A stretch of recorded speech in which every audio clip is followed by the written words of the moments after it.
अस्सलाम वालेकुम, कैसे हैं आप सब। उम्मीद है कि आप तमाम लोग बिल्कुल खैरियत से होंगे। तो आज के लेक्चर में हम लोग करेंगे सेल्फ असेसमेंट एक्सरसाइज 1.4। ठीक है, तो इसमें है हमारे पास 3 सवाल और तीसरे वाला सवाल है उसके आगे से भी 2 पार्ट्स हैं। ठीक है, तो अब हम चलते हैं नोट्स की तरफ। ये पहले इस क्वेश्चन को डिस्कस कर लेते हैं। अच्छा, क्वेश्चन है potassium chlorate KClO3 is used commonly for laboratory preparation of oxygen gas।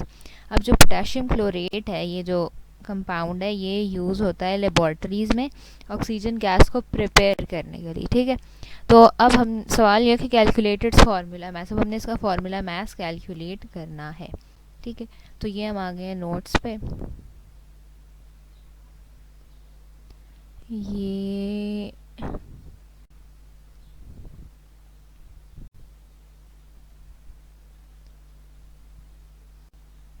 ठीक है। अच्छा, अब ये वाला यही क्वेश्चन है जो अभी हमने पढ़ा है। अच्छा, अब यहाँ लिखा हुआ है formula math of potassium chlorate KClO3। Formula math of potassium chlorate ये। अच्छा, अब जो हमारे पास पहले हमने नंबर देखने के हमारे पास कितनी तादाद में हैं इसमें एटम्स। तो हमारे पास जो पोटेशियम है वो एक ही है, इसलिए हमने 1 लिख लिया। फिर पोटेशियम का जो एटॉमिक मैस है वो है हमारे पास 39, तो हमने वो लिख लिया। फिर प्लस का साइन डाला। फिर क्लोरीन आगे, क्लोरीन भी एक है इसलिए हमने 1 लिखा और क्लोरीन का हमने डाल दिया एटॉमिक मैस दैट इज़ 35.5। ठीक है, ब्रैकेट क्लोज किया। फिर प्लस लिखा। हमारे पास ऑक्सीजन 3 है तो हमने 3 लिखा और ऑक्सीजन का एटॉमिक मैस है 16 तो हमने वो लिख लिया।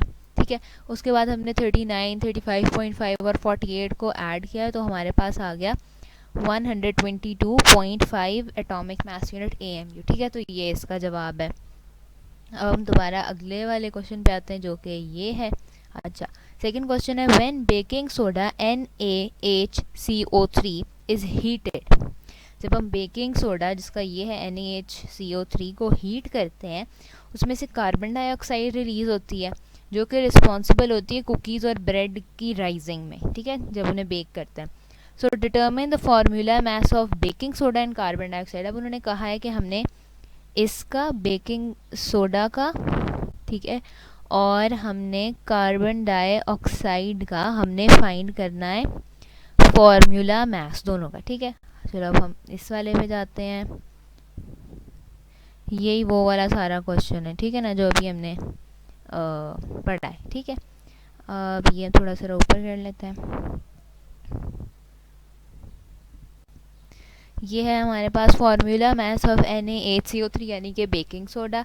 ये अब हमारे पास एक सोडियम था और एक सोडियम एटम था और सोडियम का जो होता है एटॉमिक मास 23 होता है, हमने वो लिख लिया, प्लस का साइन डाला। फिर एक हाइड्रोजन है, एक लिखा और हाइड्रोजन का जो एटॉमिक मास है वो 1 है तो वो लिख दिया ब्रैकेट में और क्लोज कर दिया।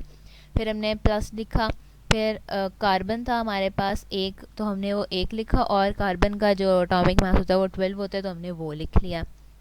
उसके बाद हमारे पास ऑक्सीजन था, ऑक्सीजन 3 थे और ऑक्सीजन का जो एटॉमिक मास है वो 16 है तो हमने वो लिख लिया। ठीक है, अब हमने 23 को 1 को 12 और 48 को प्लस किया तो हमारे पास आ गया 84 एटॉमिक मास यूनिट। ये इसका जवाब है। ठीक है, अब अगला है molecular mass of carbon dioxide. तो कार्बन का हमारे पास होता है 12 और ऑक्सीजन हमारे पास 2 हैं। ठीक है, और फिर हमने उस 2 और उसका एटॉमिक मास होता है 16 तो 2 × 16 32, हमने इसे डायरेक्ट कर दिया 44 AMU इसका जवाब है। ठीक है, अब हम दोबारा इसकी तरफ आते हैं। अब है हमारे पास थर्ड और जो लास्ट क्वेश्चन है following compounds are used as fertilizers, determine their formula message. हमारे पास यूरिया NH2 ये वाला, ठीक है, और यूरिया और अमोनियम नाइट्रेट। ठीक है, अब हमने इन दोनों का फाइंड करना है। फिर हम नोट्स पे चलते हैं।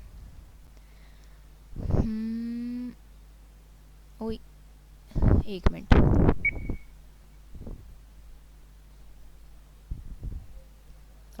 ये है हमारे पास यूरिया का formula mass of urea NH2 2CO2। हमने 2 लिखा, 14 लिखा, plus 2 × 1 bracket close, plus 1 × 12 plus 1 × 16 2 into 16 plus 12 plus 16 किया 32 प्लस 12 प्लस 16 और 60 AMU। उम्मीद है आप लोगों को समझ आ गया होगा ये किस तरह के, ठीक है। अच्छा, उसके बाद हमारे पास सेकंड पार्ट था, हम उसको, ये आपको अब नज़र आ रहा होगा, formula mass of ammonium nitrate NH4NO3।